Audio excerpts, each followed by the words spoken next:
Mothers are supposed to love and protect their children, but there are some mothers who completely abandon that duty and take the lives of their children. It's unthinkable to most normal people, and it happens all too often. I'm Angenette Levy, and this is a special edition of Crime Fix. Today, we're looking at the disturbing phenomenon of mothers who kill their children. We've had several mothers either accused of killing their kids this year or convicted of doing so at their trials. Let's start in Massachusetts with Lindsay Clancy. In January of this year, the Plymouth County prosecutor says Clancy, who was a nurse, killed her 3 children, Cora, Dawson, and Callan, and then tried to take her own life by jumping out of a window. Clancy is accused of using some type of exercise rope to strangle her 3 little children by tying it around their necks for several minutes. Then the prosecutor said Clancy cut herself and jumped out of a window while her husband was out running errands that she actually arranged. Clancy has pleaded not guilty to 3 counts of first-degree murder. Her attorney claims she was overprescribed psychiatric medications and is permanently paralyzed from jumping out of that window. This woman was a troubled soul. So when the case goes to trial, I believe she has a very, very, very good defense. Now, during that hearing last month, the prosecutor said Clancy did not have postpartum depression, but a generalized anxiety disorder. The prosecutor said Clancy had told her husband she had thought about harming herself and the children last December and was actually admitted to the hospital, but then released. She was discharged from the hospital on January 5th. When she was discharged, the hospital did not file any paperwork attempting to have her committed out of a danger to herself or others. When she was discharged, she denied having any auditory or visual hallucinations. She denied any homicidal or suicidal thoughts. Now to Bullitt County, Kentucky, near Louisville, where just this month, mother of 2, Tiffany Lucas, was accused of shooting her 2 sons, 6-year-old Maurice Peanut Baker and 9-year-old Jaden Howard, in the head. A detective testified that Lucas claimed the shootings were an accident, but then she said, quote, "I'm so stupid." Deputies found those poor little boys covered in blood in a bedroom of Lucas's home. Her attorney has claimed she has mental health issues, but family members of one of the boys say they're not buying it. Lucas has pleaded not guilty to those murder charges and remains behind bars.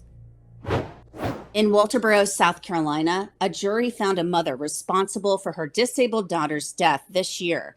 Christina Pangalangan was 13 years old. She had cerebral palsy, and that left her unable to walk, and she was also nonverbal, so she couldn't speak. In August 2019, the solicitor told the jury that Christina's mother, Rita Pangalangan, and her mother's boyfriend, Larry King, left Christina in the back seat of a car so they could do drugs and have sex. Christina couldn't scream for help, and she certainly couldn't help herself at all. Solicitor Duffy Stone said Christina literally baked to death. Judge Clifton Newman had harsh words for Pangalangan. To place the child in a burning car, in effect, and walking away is murder. To leave a child in a car for 6 hours under the circumstances that occurred in this case is murder. Pangalangan is serving a 37-year prison sentence, and Larry King was sentenced to 32 years. One of the more notorious cases of a woman killing her children went to trial earlier this year. Lori Vallow-Daybell was convicted of the murders of her daughter Tylee Ryan and her adopted son JJ Vallow. Vallow-Daybell was also convicted in the murder of her current husband's then-wife, Tammy Daybell. Friends of Vallow-Daybell testified at trial that she and Chad Daybell believed the children had been inhabited by zombies. Listen to what Vallow said at her sentencing.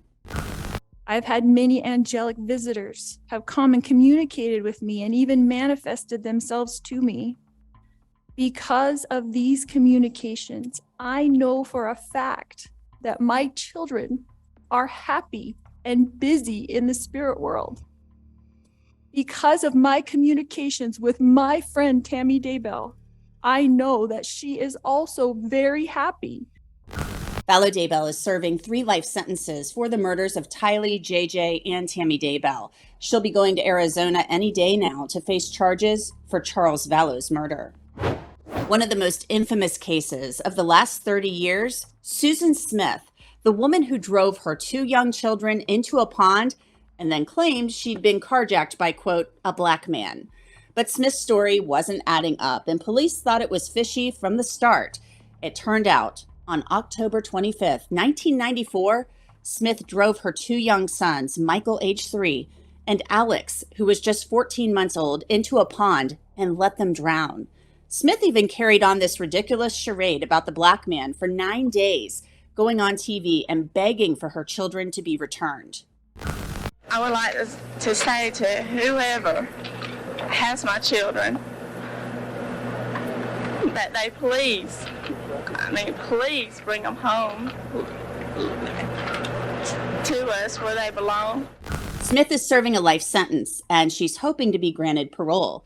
Records show she's gotten into quite a bit of trouble during her time in prison, and she hasn't earned any education credits in the nearly 30 years she's been behind bars. We'll have more on all of that in just a bit. But since 2010, it appears that she hasn't been in any trouble behind bars.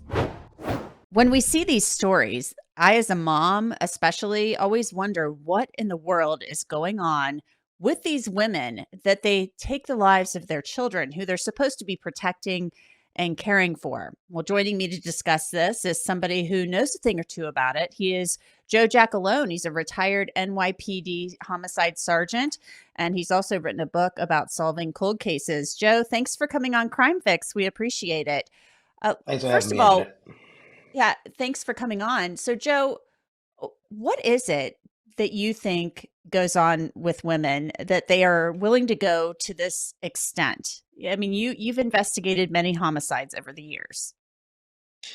Yeah, unfortunately, these are kind of cases that the public really kind of raises an eyebrow. From like you said before, we expect moms to be nurturing and caring and not to be able to do something like this, and not to say that mothers aren't the only ones that do this. Of course, the fathers have done this too, but it seems as if mothers have gotten involved in doing this more often than the husbands. So we're dealing with a situation where it's just beyond the realm of consciousness. Like, how could you ever do this to your child? How do you do this to anybody, let alone somebody who is completely helpless? And I think that's what really kind of catches the attention of the public. Let's look at Lindsay Clancy. This is someone who, according to the prosecutors, the police, they say that she basically sent her husband out to do errands and then killed her children and then jumped out of a window. Her attorney is claiming, she was overprescribed psychiatric medications. So if she was prescribed some sort of psychiatric medication, I would assume that means she has some mental health issues. We don't know what those might be. But what do you think is going on with Lindsay Clancy?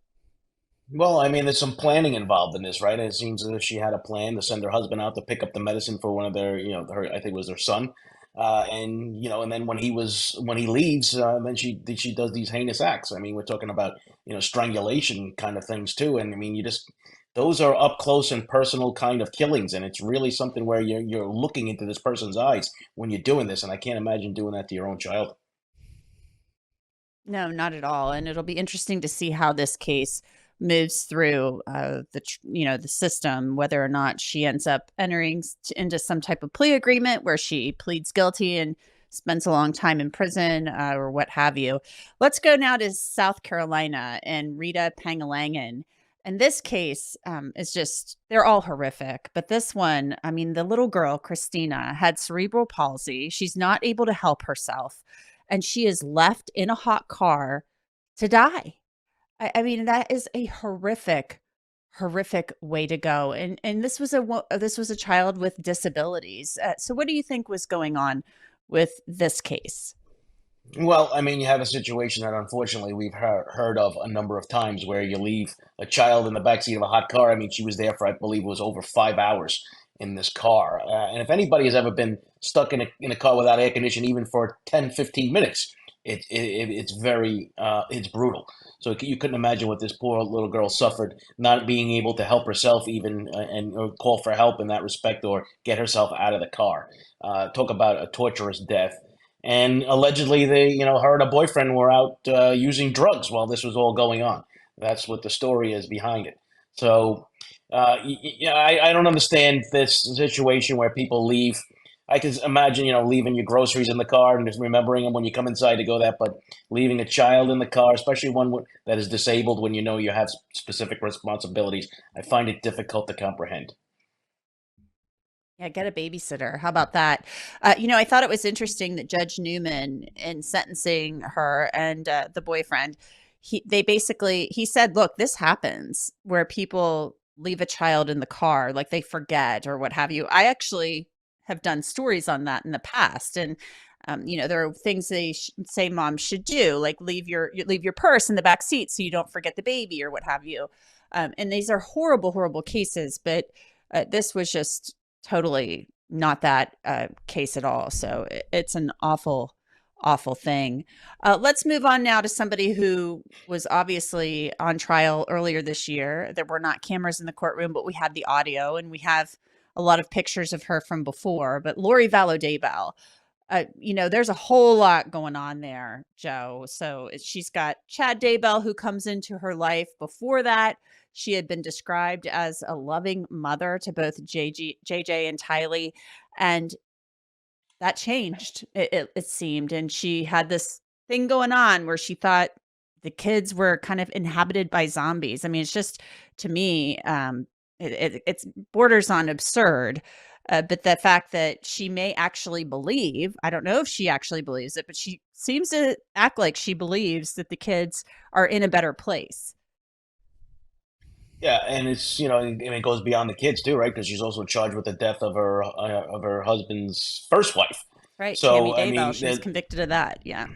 all right, so there's a lot of working parts here, and it kind of lays out to the fact that she removes the kids, removes the ex-wife, so she can have Chad all to himself, kind of thing. And I believe JJ had a disability also, and we're starting to see that maybe as one of the other things that push people over the edge. But this one has a lot of working parts in it, and a lot of different people, and hiding and lying about where the kids were, and they were, with an uncle, I think they had said, and all the different stories that they came up with, and then, in the end, the jury didn't buy it. No, the jury did not buy it. And now she's also going to be on trial for the murder of her ex-husband, estranged husband, Charles Vallow. She'll be going to Arizona to face those charges.